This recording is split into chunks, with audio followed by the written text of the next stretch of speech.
Na mnatumaini kuwa nyinyi wazima wa afya, na leo kulishinda habari nyingi sana. Na bila kuchelewa, tukianza na habari zetu za huko Minembwe, ni kuwa mapigano yaliyoendelea kuripotiwa siku ya leo katika maeneo ya wilaya Fizi mkoani Kivu Kusini, ni kuwa chama cha MRDP Twirwaneho kinadaiwa kuwa kiliendelea kupanua maeneo yaliyo chini ya udhibiti wake. Kwa mujibu wa taarifa kutoka kwa mstari wa mbele, na chama cha MRDP kilisema kuwa kimeteka maeneo muhimu ikiwemo ni Rwisankuku na eneo linalotajwa kuwa ngome muhimu la jeshi la Jamhuri ya Kidemokrasia ya Kongo na washirika wake wakiwemo wanajeshi wa Burundi, wapiganaji wa Wazalendo na FDLR. Taarifa zilizotolewa na PC Mavugo, mmoja wa wanajeshi wa MRDP Twirwaneho, kupitia kwa mtandao wake wa X, anasema kuwa vikosi vya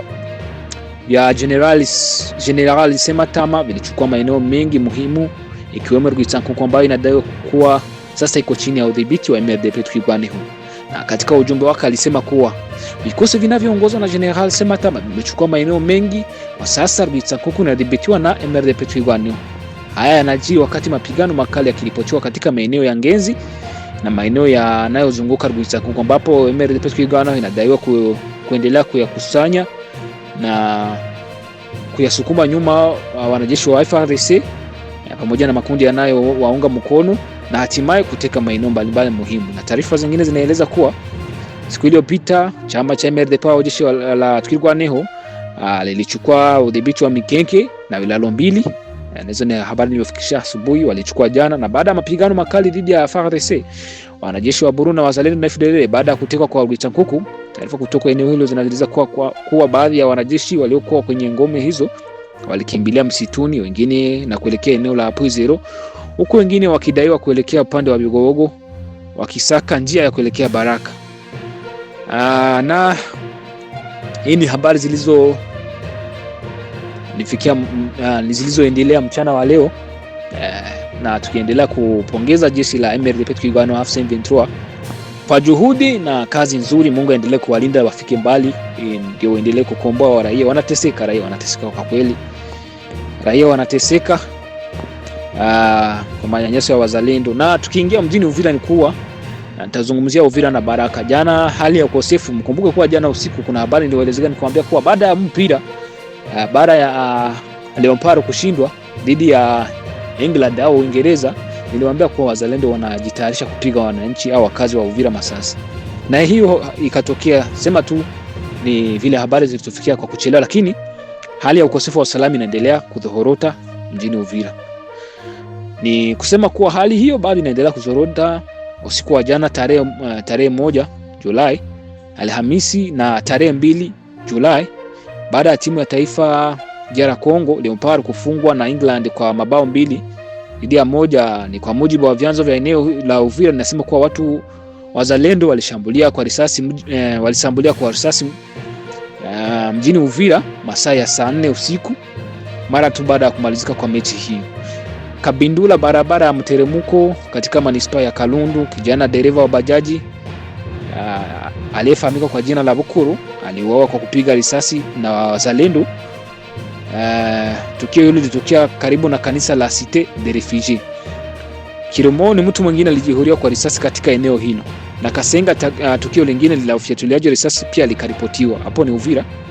Na huko Baraka ni kuwa hali ilikuwa pia ya wasiwasi, milio ya risasi na silaha za kivita ikisikika kuanzia saa 5 za usiku hadi saa 8 za alfajiri. Sasa zilianza katika kitongoji cha Kalinga no katika manispa Kalunja kabla ya kusambaa katika maeneo mengine ya mji. Hadi sasa chanzo cha milio hiyo risasi mjini Baraka hakijajulikana. Na ikumbuke kuwa mji wa Uvira na Baraka uko chini ya udhibiti wa serikali ya Kinshasa, serikali iliyoshindwa vita. Watu wanaendelea kuteseka, kwa kweli wanaendelea kuteseka. Serikali ya AFC/M23 Twirwaneho ifanye jambo iokoe watu wa Uvira. Na tukisalia nchini Kongo, ilikuwa serikali ya AFC/M23 imekosoa vikali vikwazo ambavyo inasema kuwa Marekani imeviwekea kampuni za madini za Rwanda. Serikali ya AFC/M23 Twirwaneho inayopambana na serikali ya Jamhuri ya Kidemokrasia ya Kongo imekosoa vikwazo ambao imesema kuwa ni vikwazo vya upendeleo vilivyowekwa na Marekani dhidi ya kampuni 4 za madini za Rwanda pamoja na viongozi wawili wa kampuni hizo. Washington inazituhumu kampuni hizo kushirikiana na serikali ya M23 katika biashara haramu.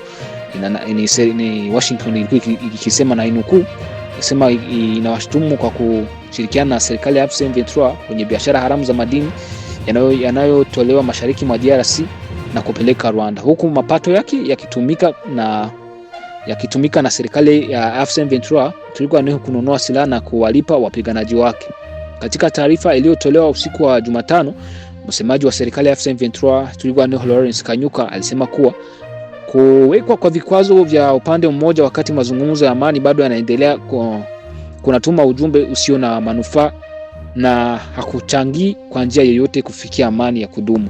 Kanyuka ambaye naye aliwekewa vikwazo na Marekani mwaka wa 2025 alalamika kuwa hakuna hatua zinazochukuliwa dhidi ya serikali ya DRC na jeshi lake. Alisema anakubaliana na Marekani kwamba rasilimali za DRC zinapaswa kwanza kuwanufaisha raia wa Kongo. Hata hivyo, serikali ya M23 Twirwaneho inasema kuwa utajiri mkubwa wa DRC ukiwemo madini unaendelea kuinufaisha watu wachache wenye nguvu walioko madarakani Kinshasa, wakati wananchi wengi wanaendelea kuishi katika umaskini na ukosefu wa usalama. Serikali ya DRC pia inasisitiza kuwa mamlaka ya mipaka yake haviwezi kukiuka katika vita vinavyoibuka tena mwishoni mwa mwaka 2021. Ingawa mzozo huu umekuwa ukijirudia kwa karibu miaka 30.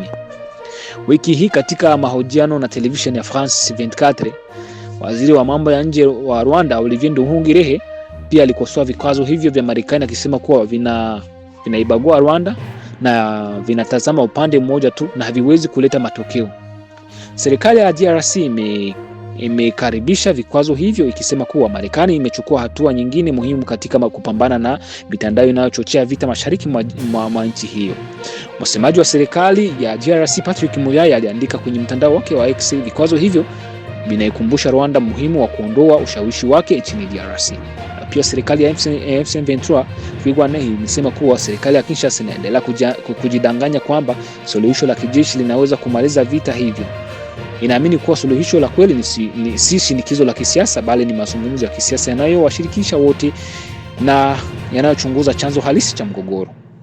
DRC na Marekani na wataalamu wa Umoja wa Mataifa wanaishtumu Rwanda kwa kuipa serikali ya M23 Twirwaneho mafunzo ya wanajeshi na uongozi wa kijeshi na kuisaidia kuendesha shughuli zake.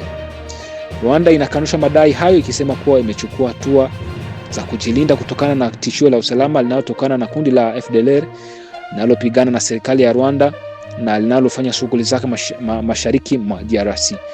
Alhamisi iliyopita, Marekani iliweka vikwazo dhidi ya kampuni 4 za madini za Rwanda ikiwemo kampuni ya Gasabo Gold Refinery yenye makao makuu yake Kigali inayosafisha dhahabu. Na Washington ilisema kuwa tangu serikali ya M23 Twirwaneho ilipodhibiti mji wa Goma na Bukavu mwanzoni mwa mwaka wa 2025, kampuni hiyo imekuwa mshirika muhimu wa maafisa wa serikali ya Rwanda na maafisa wa serikali ya M23 katika shughuli za uchimbaji wa biashara ya dhahabu kutoka mashariki mwa DRC.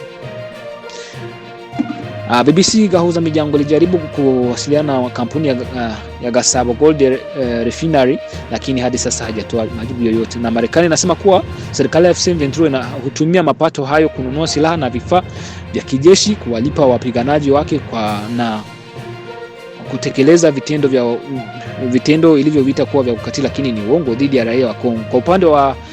Kwa upande wake serikali ya M23 imekuwa ikikanusha mara kwa mara tuhuma hizo za uhalifu na ni uongo. Ni uongo kama kawaida tu. Marekani inaangalia maslahi. Marekani hainaga adui, hainaga rafiki. Inatumia tu Chilombo, inatumia pesa za Chilombo zikiisha inamtema. Na tukisalia nchini DRC ni kuwa DRC inasema mlipuko wa Ebola bado upo katika majimbo matatu ya mashariki pekee.